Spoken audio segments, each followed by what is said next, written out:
the BBC presents Jet Morgan in Journey into Space.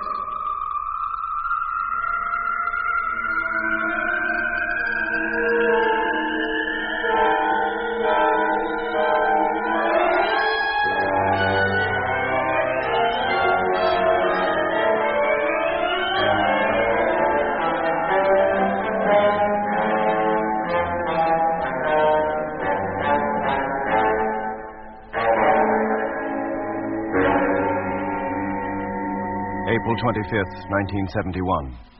For 22 days, the Mars Space Fleet of 9 ships, in line formation and led by the flagship Discovery, has been coasting towards the Red Planet.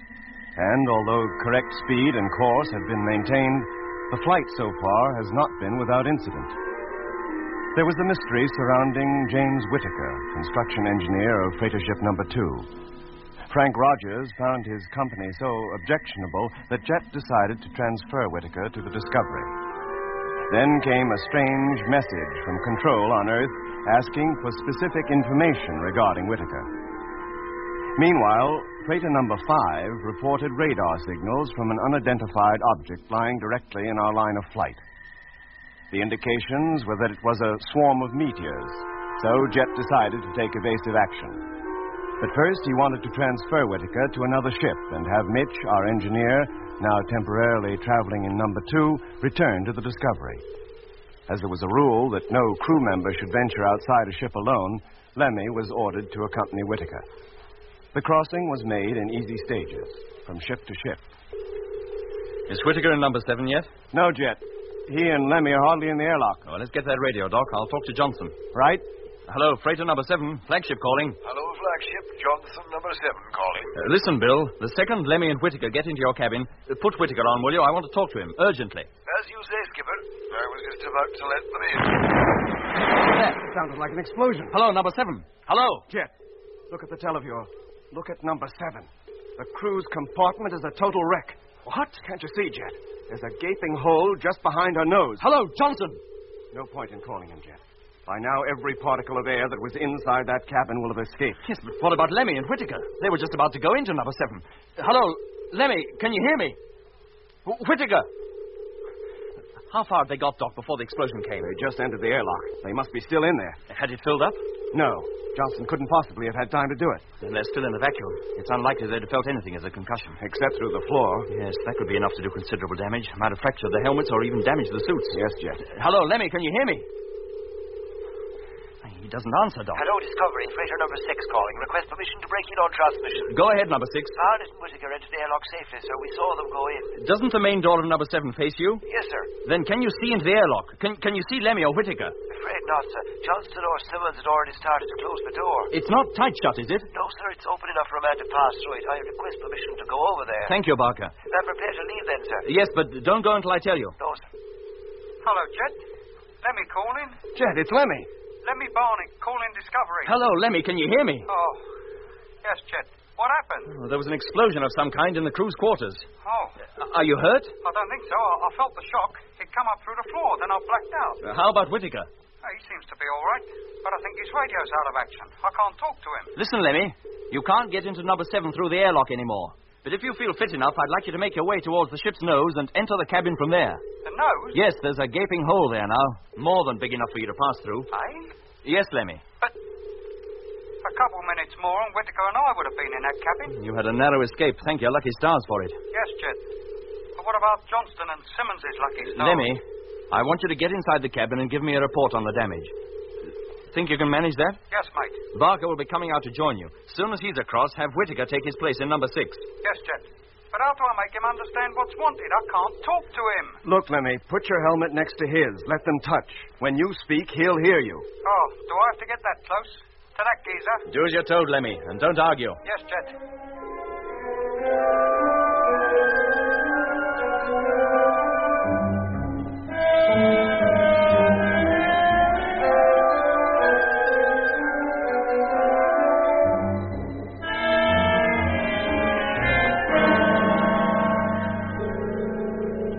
Discovery, Barker calling. Have reached number 7 and now hitching safety line. Have you in full view?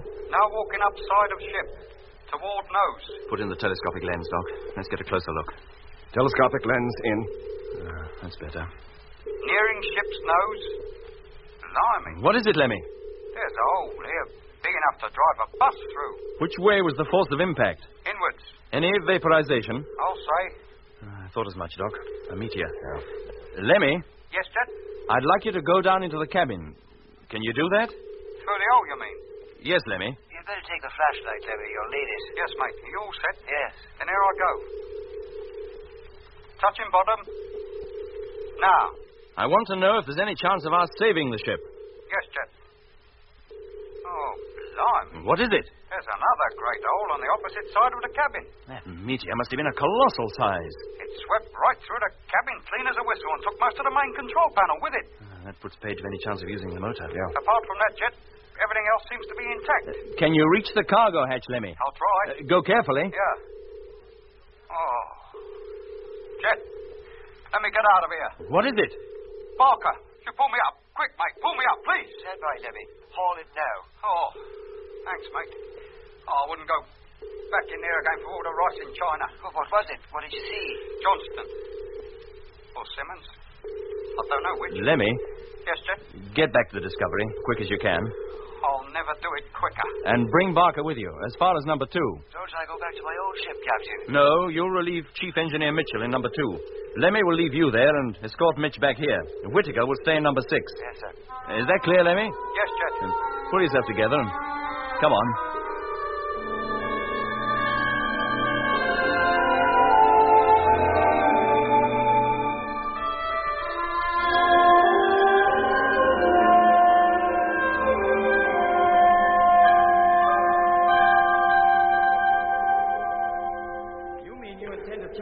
And leave number 7 behind? Abandon her completely? What else can we do? She was hit by a meteor, wasn't she? And a darn big one at that. It's quite likely it came from the outer fringe of the very swarm we're approaching. We've got to take evasive action at once, and that means leaving number 7 behind. But she's full of cargo, Jet. Valuable cargo. Just the fuel she's carrying is worth its weight in gold. Mitch, to save the fuel alone would take hours. And meanwhile, we're getting closer to that meteor swarm. If it is a meteor swarm. We've hardly time enough to avoid it ourselves, let alone attempt any salvage operations. Okay, Jet. You're the boss. If you say abandon her, we abandon her. Does that go for Johnston and Simmons and all? Yes, Lemmy. I'm afraid it does. You mean we leave them there? Alone? In that wreck? Lemmy, what else can we do? But if anybody dies at sea, oh, at least they're given a decent burial. We're not at sea. If we gave them a decent burial, as you call it, all they'd do would be keep going with the ship. They'd merely be outside it instead of inside. That's all. Oh. Jet, if we're going to take evasive action, we better take it. According to my latest calculations, that object is less than 15 hours away. Right, Doc. Onto your safety couches and strap yourselves in. All right, Jet. As soon as you're set, Lemmy, call up the fleet. Have them all listening out. Yes, Jet. Okay, I'm all set. Me too. Positioning control panels. Hello, Space Fleet. Flagship Discovery calling. Stand by for Captain Morgan. Thanks, Lemmy. Hello, Space Fleet. We're going to change course. When I give the word, all ships will tilt their noses 25 degrees upwards from line of flight. When we turn on the motors, the ships will take the new course and be carried high above the meteor swarm. In that way, we may avoid it. Stand by. Okay, Doc. Switch in the main gyro. Gyro, contact. Number 1, standing by. Number 2, standing by. Number 3. Number 4. Number 5. Number 6. Number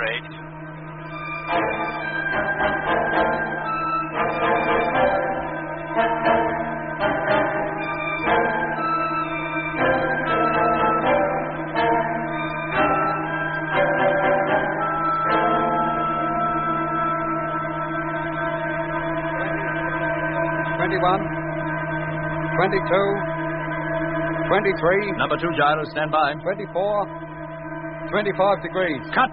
Number 2, cut. Bang on. Steady as she goes. Televiewer, Mitch. Televiewer on. 25 degrees. Steady. Cut the main gyro, Doc. Main gyro cut. How's the rest of the fleet, Mitch? All okay. Except number 7. She seems to be the only one that has moved. Nose pointing downwards. It looks that way, but it's actually the rest of us pointing up. Call in the checks, Lemmy. Right. Discovery calling Space Fleet. Stand by now for firing. Check, please. Number 1, okay. Ready for firing. Number 2, check. All right, Mitch. As soon as they've checked in, Number take 3. over, will you? Sure, Jet. Number 4. 5, 6. Number 8. Check's okay. Fleet ready for firing. Hello, Space Fleet. Flagship calling. Firing will be controlled from here. All motors will fire simultaneously. If there's any reason why firing should not take place in 70 seconds, speak up now. Then I assume it's okay. Stand by. Firing in 1 minute. Doc, what'll happen to number 7 when we leave her? She'll just go coasting on, Lemmy. Just as we'd do if we weren't changing course. On to Mars? Yeah. But being out of action and with no crew to control her, she won't be slowing down as we will. 45 seconds. Will she just go shooting past then? Oh, no. No, she's not traveling fast enough for that. She's bound to be affected by Mars' gravitational pull. Oh. She'll almost certainly go into an orbit round her until finally she crashes on the Martian surface. We might see her again then. Possibly. It all depends on how passing through that swarm affects her. Oh, yes. I forgot about that. She'll still be heading straight forward, won't she? With Johnston and Simmons inside her. Yes, Lemmy. Iskadalva, Iskadashamirabo. What was that, Lemmy? Nothing, Jet. 10 seconds. Firing imminent. 5, 4, 3, 2, 1. Contact!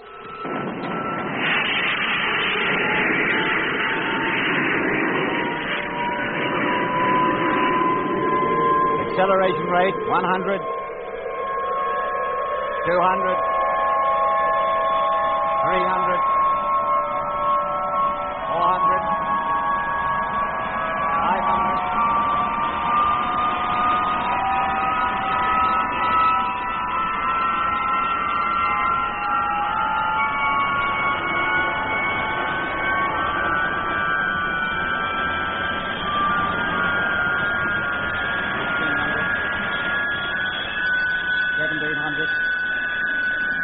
$1,800, 1,900, 2,000. Cut the motor. Televiewer, Lemmy. Televiewer on. They're all there, Jet. Number 5 lagging behind a bit, but the rest still in formation. Right. Get the radar, Doc. That object should be beginning to drop below us. Right. Lemmy, call up the fleet. See if all crews are okay. And then have them get to work with their radar, too. Yes, mate. And when you finish, give me control. I'll give them a full report on number 7 and tell them we've changed course.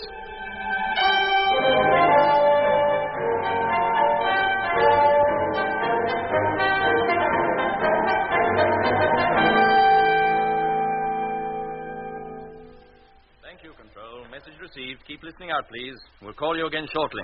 Well, Jet, what did they have to say? What could they say? They're just as sorry about losing number 7 as we are, but they consider we did the right thing in abandoning her. They think the meteor came from the swarm we're approaching, and we might run close to a few more stray ones before we're through. Well, that's a nice, cheerful thought. What are the latest reports on the swarm's position? We're climbing well above it, Jet. Good. As soon as we've passed over it and down the other side, we'll have to increase speed slightly to make up for lost time. Otherwise, we're going to be late for our rendezvous with Mars. And I'll get to work on the new computations right away. Yes, please, Mitch. What about Whitaker? Oh, what about him? Don't you remember, Jet? The last message we had from Control before the meteor hit number 7 was... Good heavens, yes, I forgot all about that. What was it they said? That the only man they could find answering to Whitaker's name and description was born in 1893, and he disappeared in 1924. What? That was the message we received, Mitch. Did you ever hear anything so preposterous? The Director of Personnel Records wanted to talk to Whitaker. Yes, he did, didn't he? Well, I can hook the main transmitter to the intercom system, Jet. No, Lemmy, I want to talk to Earth about this whole business first. But if Control want to talk to him direct, why not let him? Because, Lemmy, the whole fleet knows of the uncanny effect Whitaker had on you and Rogers. If there's anything else about him that's unexplainable, I don't want any of the crews listening in on it. Particularly the pilot of number 6. He may have to spend the rest of the voyage with him. Oh. Yeah. Hello, Control. Flagship Discovery calling. Come in, please. Are you sure you heard it right, Jet?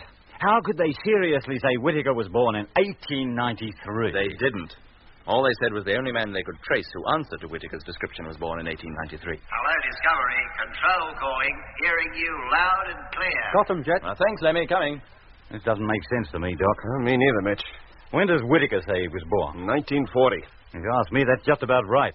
That'd make him 31, and that's about the age he looked. Yeah, but don't you see, Mitch, the strange thing about it is that 31 is just the age at which the other Whittaker disappeared, in 1924. Yes, but didn't they check up on him before he joined the crew during his training period or anything? Well, they must have done. Well, if they were going to find anything as fantastic as this, wouldn't they have found it by now? I would have thought so.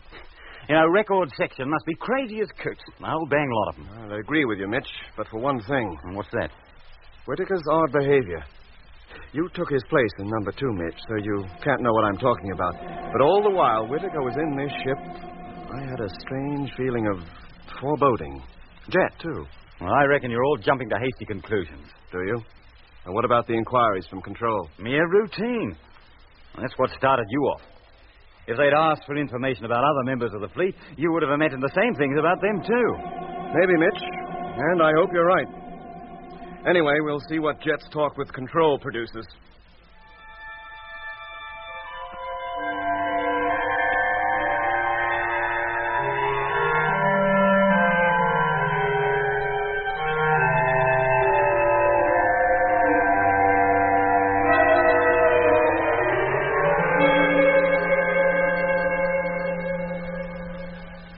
Well, gentlemen, I'm afraid I have some rather startling news for you. About Whittaker? Yes. What is it, Jet? Well, you remember the journalists who came up to the moon to watch the takeoff? Uh-huh. Well, it seems when they returned to Earth, one of them hit on the idea of a personal angle for a series of articles for one of the national papers. Oh? For what? Well, he thought he'd visit the relatives, wives, mothers, so on, and collect first-hand material on what it's like to be the wife of a spaceman. You know the sort of thing. He'd have a job with me. I'm a bachelor. He'd thought of all that, too. Any of the men who didn't have wives had their parents supply the story. How their sons had always been crazy on space travel since they were kids, always dreamed of going to Mars.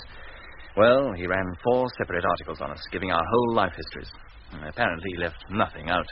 Go on. When I get back, I'll sue him for defamation of character. Oh, come to the point, Jet. Where does Whittaker fit into all this? That is the point. He doesn't seem to fit in at all. How do you mean? Well, very little information about anybody appears to escape this journalist. Until he started on Whittaker, and there he came unstuck. Well, how? Well, the first odd thing he struck was that although Whittaker was supposed to hold degrees in astronautical engineering, he'd never been on the roll of the Astronautical College. But he must have been. Wait a minute, Doc. He might have faked his diplomas. Oh, quite easily, but that wouldn't have given him the knowledge he's got. He's a first-class engineer, one of the best we have. Then where did he learn? It beats me. And that's not all the story. This journalist, drawing a blank at the Astro College, decided to seek out his relatives. And? Well, in due course, he found his way to his home in Kensington and asked to see his parents, but he hadn't any. Well, that's possible. Orphans ain't uncommon. No, Lemmy, they're not. But even the parents of orphans don't die before their children are born. Oh, no, I grant you. What was that? The parents of James E. Whittaker died before the Second World War. Oh, but that's impossible. Whittaker wasn't born until 1940. Mitch, let Jet finish. Oh, go on, but if this is a joke, it's a pretty poor one. A joke, he says. I can't keep from laughing here. But living at the same address as Whittaker had given was a family of the same name, headed by a man of 48 who declared his father's name was James. Born in 1893? Yes, Doc. And this James Whittaker left his home one morning in 1924 and was never seen again. All efforts by the police to find him were a complete failure. Well, it could be a coincidence. Could have been Mitch, quite easily. Only Edward Whittaker produced a photograph of his father. Control says it bears a striking resemblance to the one records have of the Whittaker flying with us. What did the Whittaker who disappeared do for a living, Jet? Oh, chief cashier in a large London store. Ah, now, Jet, when this geezer disappeared, did any of the takings disappear and all? Not that I'm aware of, Lemmy. Oh, well, that knocks that little theory on the head, doesn't it? Of course, as soon as he realized there was something odd about all this, the journalist took the whole matter up with Control, who then took it up with the police. Police records show that the James E. Whittaker who disappeared was identical in every way, physically, with the Whittaker now in number 6, even to the color of his eyes. Green. How do you know? If he'd looked at you the way he looked at me sometimes when he was in this ship, you'd know they were green. I'll swear they used to flash in the dark and all, like a cat. Well, it all sounds very mysterious, but I'm sure there's some rational explanation. Why don't you tackle Whittaker about it yourself? I intend to, but not while he's in number 6. Well, how else can you talk to him? Well, when we're safely past this swarm, I'll have him come over here where I can be sure our conversation won't be overheard by the rest of the fleet. Maybe you're right. Until we can get to the bottom of this business, the fewer people know about it, the better. Well, let's forget for now and get back to work. Have you got those figures ready for control yet, Mitch? Yes, Jet, they're on the table. Lemmy, get in the latest radar reports. Yes, mate. And, Doc, Uh-huh. how about some food? It seems hours since we've eaten. It is ours. I'll get it. Thanks, Doc.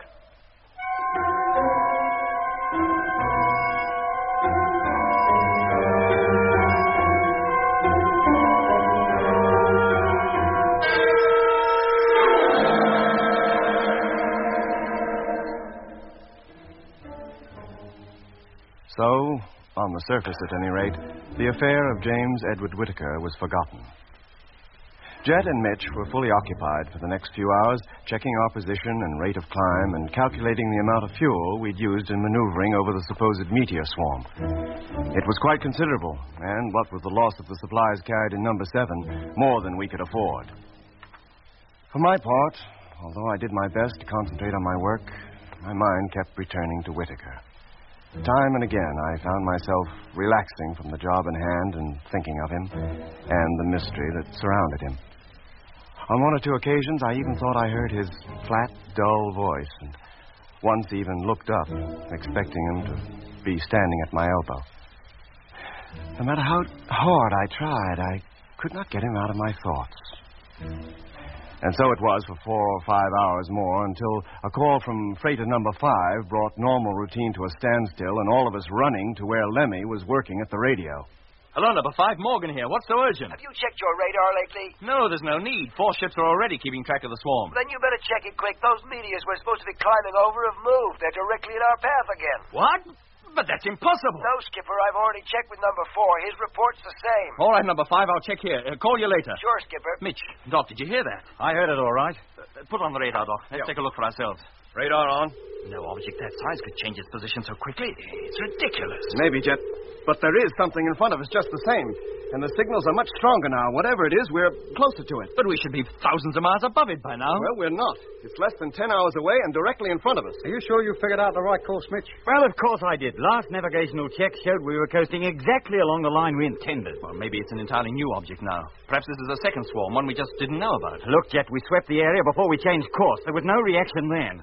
That's true. But how do you account for it? Doc, sweep the area below, where the swarm should be. Right.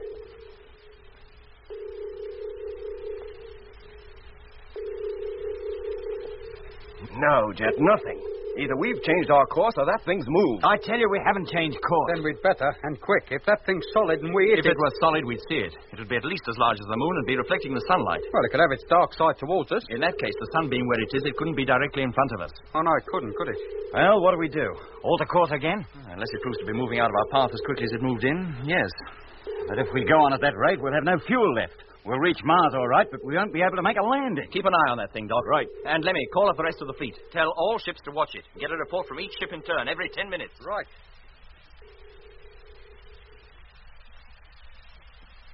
Still directly in our line of flight, Jet. Couldn't be more so. That's it, then. We'll alter course again. Go under it this time, back to our original course. If we make it successfully, we'll keep on it. Call up the fleet, Lemmy. Tell them what we're doing. Right.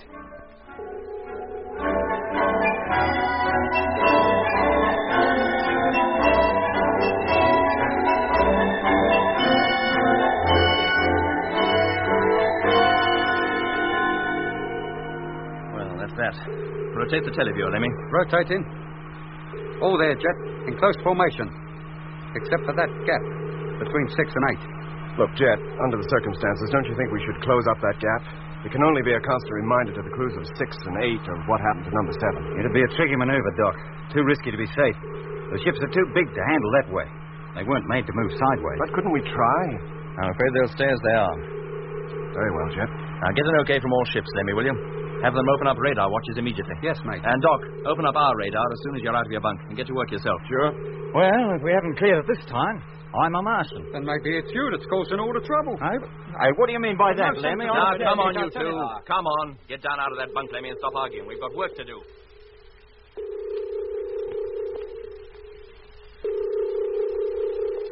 Hey, Jet. Come over here, for Pete's sake. Now what? That object, that meteor swarm, whatever it is, it's coming back. What? Yes, Jet. Look for yourself. It is, too. Oh, What on earth is going It's on? been gradually moving back ever since we changed course. It's as though it's trying to block our way. Well, maybe that's just what it is doing. Don't be absurd, Lemmy. How could it? Well, why not? Twice we've altered course, and each time it's moved with us. That's ridiculous. It would be breaking all known physical laws. And how about the unknown ones? It may not be breaking those. I don't know what to think. There's only one possible answer. There are two swarms situated at different heights, and for some reason, whenever we're in front of one of them, we're unable to see the other. Oh, no, Mitch. It must be the same swarm. Well, the same or different. We're approaching it fast. What do we do? Try to avoid it again? We can't duck. We'll have no fuel left at all soon. There's only one thing we can do now. What? Go straight on. Plow right through it. Wait a minute.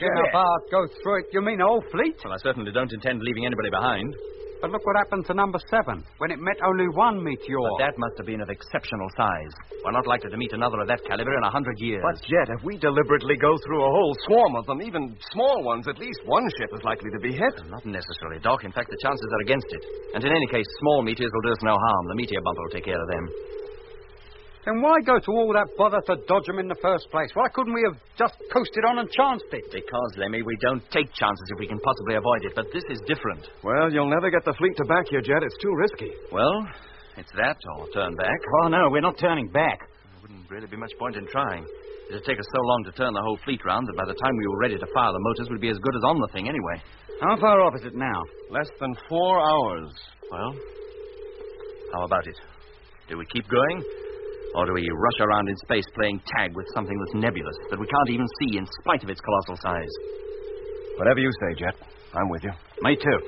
Wherever you go, Jet, I go and all. Good. Then call up the fleet, Lemmy. I'll talk to them. Yes, mate.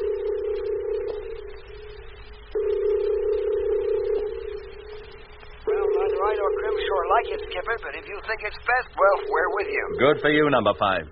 Number 6? Freighter number 6 calling. That's Whittaker. Is the pilot there, Whittaker? Yes, sir. I'm listening, Skipper.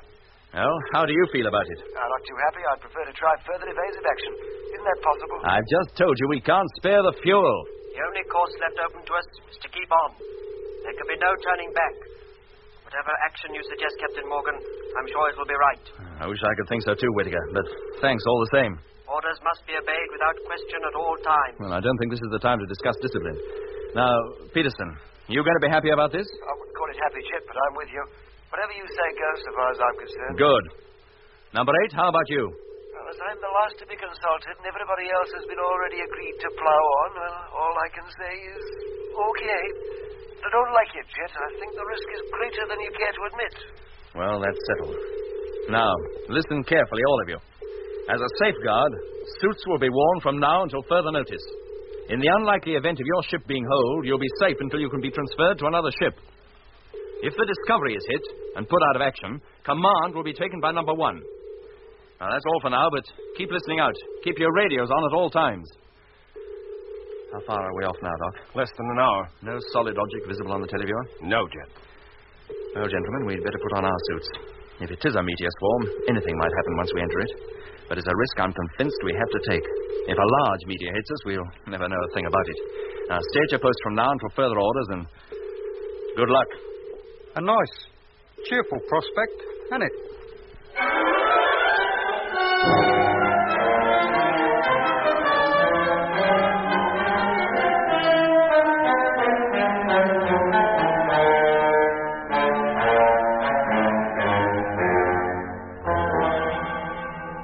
You've been listening to Episode 4 of Journey into Space with Andrew Foles as Jet Morgan, David Kossoff as Lemmy, Guy Kingsley Pointer as Doc, Bruce Beebe as Mitch, and with David Jacobs and Anthony Marriott.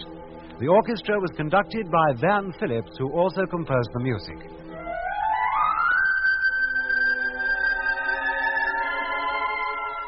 Journey into Space is written by Charles Chilton and produced by him in the London studios of the BBC.